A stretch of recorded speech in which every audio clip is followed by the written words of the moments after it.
हम्म। नमस्कार, आप देख रहे हैं स्काई मीडिया न्यूज़ और मैं हूं आपके साथ पूजा रॉय। पश्चिम बंगाल में पश्चिम बर्धमान जिला है जहां पर दबंग और दिग्गज नेताओं में से एक ऐसे हिंदी भाषी नेता है जो अपने काम और अपने बाहुबली नेता के नाम से ज़्यादा प्रचलित है। यहाँ पर हमारे साथ मौजूद है आज प्रेमपाल सिंह जी। उनका हमारे चैनल में बहुत बहुत स्वागत है। मेरा पहला सवाल आपसे आपका व्यक्तिगत रहेगा। आपने बहुत सारी पार्टियां हैं पश्चिम बंगाल में, देखिए बाहर जाके देखिए आप, तो आपने तृणमूल को ही क्यों चुना? चूँकि आपके पिताजी तृणमूल से हैं, तृणमूल के विधायक भी है, लेकिन आपको तृणमूल में क्या खूबियाँ नजर आई जो आप इस पार्टी से जुड़े हैं? सबसे पहले पूजा, आपके चैनल को धन्यवाद। आपने ये सवाल की मुझसे, मेरी किस्मत अच्छी है जो आपने मुझे समय दिया, अपना कीमती समय। तृणमूल पार्टी के बारे में अगर बात किया जाए तो मम्मी देखिए पीछे में है हमारी, मम्मी बोलते हैं उनको, ममता बनर्जी, जो ज़मीन से उठ के ऊपर आई हैं, ज़मीन से उठ के ऊपर आई हैं और हम उनका एक शिष्य हैं, उनका एक हम सैनिक हैं। आप तो भारत में बहुत पार्टी देखी, जैसे हमने बोला पार्टियों के बारे में, तो बहुत पार्टी है भारत में। क्या इतनी योजनाएं जो एक गरीबों के लिए होता है वो कोई पार्टी दे नहीं पाई अभी तक भारत में, जो हमारी दीदी ने दी है। तो उसी ने खूबी को देख के प्रेमपाल सिंह ने उस पार्टी को देखा है, उस पार्टी को साथ है, क्योंकि गरीबों की पार्टी है और हम गरीबों के साथ पार्टी के साथ रहते हैं। हमारे दर्शकों को बताइए कि आपकी शुरुआत कैसे हुई, कब आप पार्टी में आए, कब आपने यहाँ से अपना करियर शुरुआत किया? करियर नहीं बोला जाता है इसको, पार्टी में करियर की शुरुआत नहीं, खून में ही है। हमने बचपन से जन्म लिया तब से ही पार्टी कर रहे हैं, क्योंकि हमारे पिताजी मजदूर संगठन के नेता थे। आगे 98 से पहले कोई और पार्टी करते थे, मजदूरों के साथ रहते थे। फिर 98 का टीएमसी आई और मैं 98 से ही समझिए तो टीएमसी हूँ, पहले से ही तो पार्टी से हूँ, लेकिन टीएमसी में 98 से ही हूँ। 99 में आपने देखे हो कि दीदी का एक प्रोग्राम होता मेरे घर पे होता दीदी का प्रोग्राम। वो प्रोग्राम थी आसनसोल में, करने नहीं दी सीपीएम वालों ने। फिर प्रोग्राम गई रानीगंज में, सीपीएम वालों ने करने नहीं दी। वो प्रोग्राम कहाँ लाके कराया हम लोग? अपने घर पे बहुला में, दीदी की प्रोग्राम।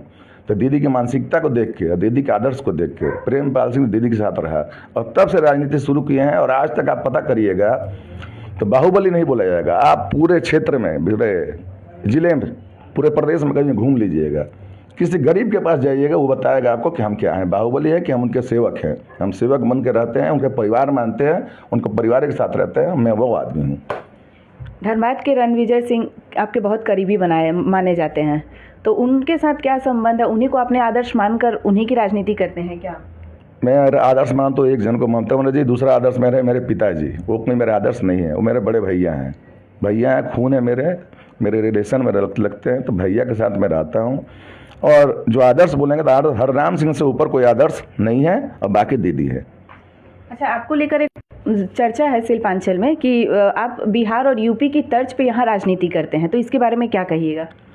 मुझे तो ये चीज़ समझ में नहीं आती कि बिहार और यूपी की तर्ज में राजनीति क्या होती है। मुझे तो ये तरीका पता नहीं चला आज तक जनता के बारे में। जनता तो मेरे से खुश है, जनता से मुझे मतलब है, मुझे राजनीति से क्या मतलब, तरीका से ही मतलब नहीं है। मुझे मतलब है अपने परिवार से। जमुड़िया मेरी परिवार है, पांडेसर मेरा घर है। जमुड़िया मेरी परिवार है और पांडेसर मेरे घर है। मैं उनको देख कर राजनीति करता हूँ। तर्ज क्या है मुझे समझ में नहीं आती है। 2-4-10 गाड़ियाँ मत देखा करिए, तर्ज मत देखा करिए, राइफल पिस्टल मत देखा करिए, आदमी देखा करिए, काम देखा करिए, गरीबों से बात किया करिए और बाकी हमारी दीदी से बात किया करिए, बता देंगे कि प्रेमपाल क्या है। समाज में आपकी एक भूमिका समाज सेवक के रूप में है। आम लोग आज आपके बारे में कहते भी हैं और आपको बहुत सराहते भी हैं कि एक ऐसा नेता जो गरीबों के साथ खड़ा रहता है। तो इसकी प्रेरणा आपको कहाँ से मिलती है? पिताजी से अपने प्रेरणा मिलती है मुझे, अपने पिताजी, और अब दूसरी प्रेरणा मिलती है हमारी ममता दीदी से, उनसे प्रेरणा सीखे, और दूसरी सीखे अपने पिताजी से, और सबसे बड़ी हमने प्रेरणा सीखी अपनी माता जी से। मेरी माँ जब तक जिंदा थी तब तक गरीबों की ही सेवा की। मेरे दादाजी जो थे वो गरीबों का ही सेवा करते थे, तो उनका पोता कैसा होगा और माँ का बेटा कैसा होगा, बस उसी से अंदाजा आप लगा लीजिए। हम गरीबों के नेता, हम अमीरों के नेता नहीं हैं।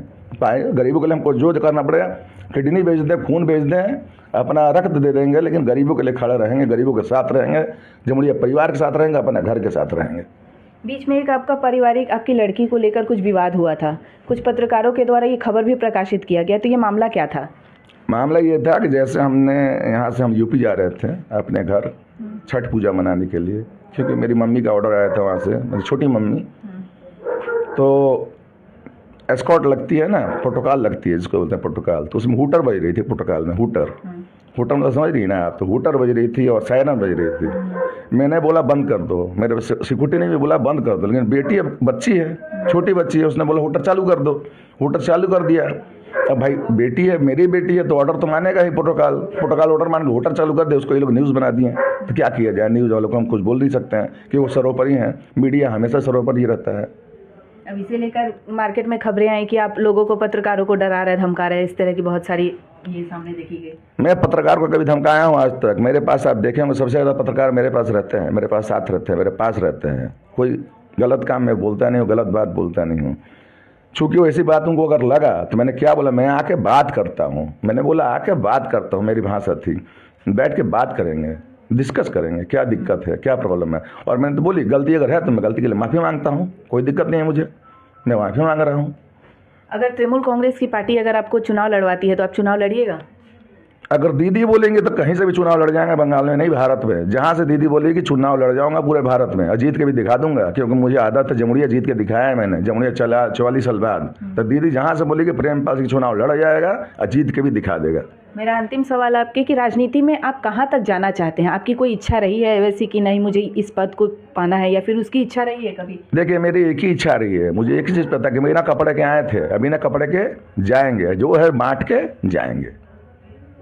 बिना कपड़े के आए थे, बिना कपड़े के जाएंगे, जो है बांट के जाएंगे, कोई इच्छा नहीं है। जमुड़िया की कोई वैसी समस्या जो आपको लगती है कि बहुत ज़रूरी है होनी, वैसी कुछ समस्या पर आपका ध्यान गया है? हाँ ध्यान गया था, इसीलिए तो इसको लेकर डायरेक्ट हमने अपने बॉस से, बॉस मतलब हमारे अभिषेक दादा, उनसे बात हुई थी, उनसे बोला गया था एक फायर ब्रिगेड चाहिए वहाँ पे, फायर ब्रिगेड की बहुत ज़्यादा ज़रूरत है, और अस्पताल की ज़रूरत थी, तो उसको बेड को मतलब 60 बेड वाला अस्पताल बना दिया। लेकिन फायर ब्रिगेड की ज़रूरत है, फायर ब्रिगेड करना होगा, और फायर ब्रिगेड हो जाएगी तो मेरी समस्या और समाधान हो जाएगी। सुना जाता है, बहुत विशेषज्ञ, राजनीतिक विशेषज्ञ जो है वो बताते भी हैं कि नरेंद्र चक्रवर्ती जो आज जिला सभापति हैं, उनको आपके पिताजी ने ही राजनीति में ज्वाइन करवाया था, और वीर बहादुर सिंह जो बौला ग्राम पंचायत के उप प्रधान हैं, उनको आपने ज्वाइन करवाया था पार्टी में। तो इसके विषय में क्या कहिएगा? देखिए नरेंद्र हमारे सदस्य है, जिला सभापति हैं, अभी विधायक जी हैं हमारे, बहुत पुराने पार्टी करने वाले हैं, कांग्रेस करते थे। लेकिन जिस दिन दीदी यहाँ आई थी हमारे घर पे, तो हमारे नरेंद्र को यहाँ वो ज्वाइन कोई और करने वाला था, उनका नाम था मोची राम कालीदास चटर्जी, वो CPM के थे, लेकिन उनको ज्वाइन करना था। लेकिन नरेंद्र आए हमारे कि हमको ज्वाइन करा दिया जाए, तो पापा ने फिर उनको ज्वाइन दीदी को हाथ से दे के कराया। उस दिन 2 जन थे, दीदी थी और एक जन और थे, पंचायत मंत्री थे, अभी नहीं है दुनिया में, नहीं सुब्रतो बंदोपाध्याय थे, अभी नहीं है, वो ऊपर है अभी। तो वहाँ ज्वाइन कराया गया, और वीर बहादुर बच्चा है अपना, छोटा बाबू है, भाई है, जाके झंडा हमने उसके हाथ में दे दिया कि जा बाबू तू भी ज्वाइन कर ले और पार्टी में आ जा। तो उस दिन वीर बहादुर को भी ज्वाइन करा दिए। यही तो हमारी काम है। चलिए, बहुत बहुत धन्यवाद आपका हमारे साथ जुड़ने के लिए। শরতের শুভ আগমনে আসন্ন শারদ উৎসবে সাহা ক্লথ স্টোর্স পরিবারের জন্য নিয়ে এসেছে এক্সক্লুসিভ শাড়ি ও রেডিমেড পোশাকের বিপুল সম্ভার। তাদের নিচে আপনি পেয়ে যাচ্ছেন এক্সক্লুসিভ ফ্যান্সি শাড়ি, বাংলার প্রসিদ্ধ তাঁত শাড়ি, মসলিন, ঢাকাই জামদানি, তসর, পৈঠানি সিল্ক, ওপারা সিল্ক, আরনি silk, Madhubani silk, Maheshwari silk, kosa silk ও ডিজাইনার লেহেঙ্গা শাড়ি। রয়েছে বিভিন্ন ধরনের ফ্যাশনেবল কিডস ওয়্যার। তবে আর দেরি কেন, আজই চলে আসুন সাহা ক্লথ স্টোরসে। স্বাদ ও সাধ্যের স্বপ্ন পূরণের সাথী সাহা ক্লথ স্টোরস, সেরা শাড়ির সেরা ঠিকানা, সাহা ক্লথ স্টোরস, অঞ্জাল, নর্থ বাজার। পাশের বাড়ির ঘটনা মনে আছে? নতুন বাড়িতে ফায়ার রিটার্ডেন্ট এসিপি চাই ব্যাস। অলরেডি করে নিয়েছি। টাফ এন্ড গ্লাস আর প্যাচ ফিটিং এর পর এজিটাফ নিয়ে এসেছে fire retardant ACP with PVDF coating, সাথে 15 ইয়ার্স এর ওয়ারেন্টিও পেয়ে যাবো। अभिषेक ग्लास दीवार से भी ज्यादा मजबूत। स्वास्थ्य की रक्षा और अधिक पौष्टि, एग्रो फ्रेश आटा की रोटी, खुशी परिवार हरदम ताजा टेस्ट, आटा की जगत में एग्रो फ्रेश बेस्ट। संपूर्ण मात्रा में कार्बोहाइड्रेट, प्रोटीन, विटामिन, मिनरल से भरपूर एग्रो फ्रेश आटा, मॉडर्न साइंटिफिक टेक्नोलॉजी से बना हेल्दी एग्रो फ्रेश आटा। रोटी चपाती पूरी पराठा, एग्रो फ्रेश आटा। স্বাস্থ্যোজ্জ্বল দেহে সঠিক পুষ্টি, एग्रो फ्रेश आटा रोटी, एग्रो फ्रेश आटा। वक्त बदला, सोच बदली, लेकिन वक्त के साथ एक चीज नहीं बदली, और वो है एक अटूट विश्वास KP ज्वेलर्स का, एक अनमोल रिश्ता। केपी ज्वेलर्स से।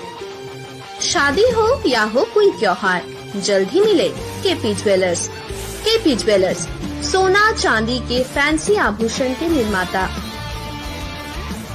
शादी हो या हो कोई त्योहार, जल्द ही मिले केपी ज्वेलर्स।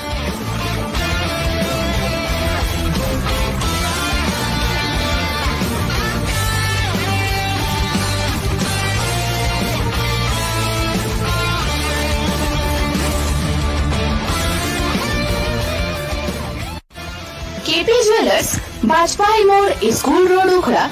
Contact number 0341 2666022।